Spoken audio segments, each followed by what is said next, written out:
ভগবান। আর এই জগতের যে স্বামী আছে সেই স্বামী হচ্ছে কদিনের স্বামী। এই জগৎ সংসারে একটা ভালোবাসার নিবিড় বন্ধন না করলে ভগবানকে দেখতে গেলে একটা কন্ডিশন যে যে ভগবানকে কোন গুরুদেব দেখেছেন, যে ভগবানকে কোন চৈতন্য গুরুদেব যোগাযোগ রাখতে পারেন, কথা বলতে পারেন, ওই গুরুদেবের সান্নিধ্যে এসে যদি তুমি কোনো মন্ত্র পাও কানে, তাহলে ওই মন্ত্র নাম করতে করতে করতে করতে আত্মাটা স্বচ্ছ হয়। তখন তুমি তোমার সামনে দেখবে আমার কৃষ্ণ বসে। প্রকৃতি একমাত্র ভগবানই স্বামী। তো এই স্বামী মানে হচ্ছে আত্মা আর পরমাত্মা, দুটো সাবজেক্ট। আমার শরীরে যে আত্মাটা আছে এটাকে বলে জীবাত্মা, আমি যে কথা বলছি জীবাত্মা দিয়ে।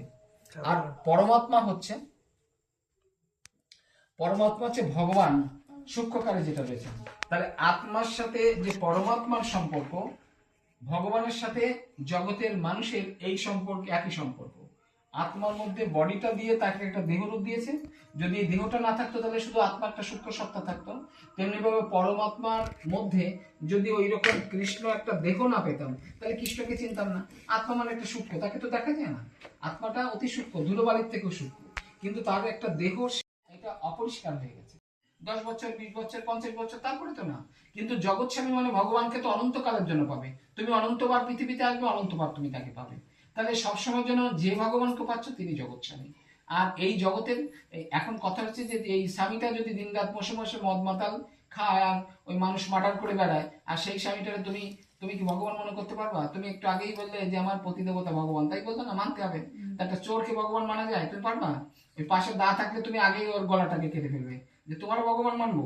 কিন্তু যদি সেই স্বামীর দায়িত্ব পালন করে, স্বামী যদি পরম সুন্দর হয়, সে যদি শ্রদ্ধাবান হয়, সে যদি ভজন উপাসনা করা, স্ত্রীর প্রতি যদি মর্যাদা দেয়, স্ত্রীর প্রতি একটা মর্যাদা দিতে হবে না। তুমি শুধু হাজু লাঠিতে পিটাবা আর আমি মার খাবো, এটা তো পরিচয় না। এটা তো পরিচয় না, এটা তো সবই।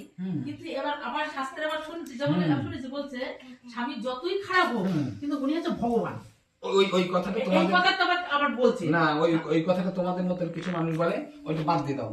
স্বামী কথা হচ্ছে স্বামীর প্রতি স্ত্রীর যে কর্তব্য, স্ত্রীর প্রতি স্বামীর কর্তব্য একটা। স্ত্রীর প্রতি কর্তব্য করে আমাকে যদি আমার স্বামী মারে, আমার যে মারবে কেন না, ওই যে বলছে আমার গায়ে হাত তুলছে, আমার যে কর্তব্যগুলো সে কিন্তু করছে। সে কর্তব্য যদি পালন করে এবং যদি ভালোবাসা থাকে, একটা আত্মিক ভালোবাসা থাকবে না। তোমরা কোনোদিন ওই ক্লাস তোমরা যখন 11, 12 কলেজে পড়েছো তখন দেখবা যে কোনো একটা মেয়ে কোনো খাবার নাড়ু বানিয়ে নিয়ে আসলো বাড়ির থেকে ছেলেটার জন্য, প্রেমিকের জন্য। সেই প্রেমিকটা অনেক দূরে রয়েছে, 4 ঘন্টার পথ, ও পার্কে বসে আছে যে তুমি না আসলে আমি নাড়ুটা খেতে পারছি না। এটা একটা আত্মিক সম্পর্কের পরিচয় না হৃদয়ের, যে ও না আসা পর্যন্ত আমি তো খেতে পাচ্ছি না। যদি এইরকম স্বামী স্ত্রীর মধ্যে এইরকম গভীর ভালোবাসা থাকে, আমার মা আমি দেখেছি রাত্রে 11টা 12টা অব্দি অনেক সময় বাবা অনেক ডিউটিতে অনেক রাত হয়ে যেত আসতে আসতে, ওই ততক্ষণ পর্যন্ত আমাদের খাওয়া যায়, আমরা সব শুয়ে পড়তাম, উনি চুপচাপ বসে থাকতেন।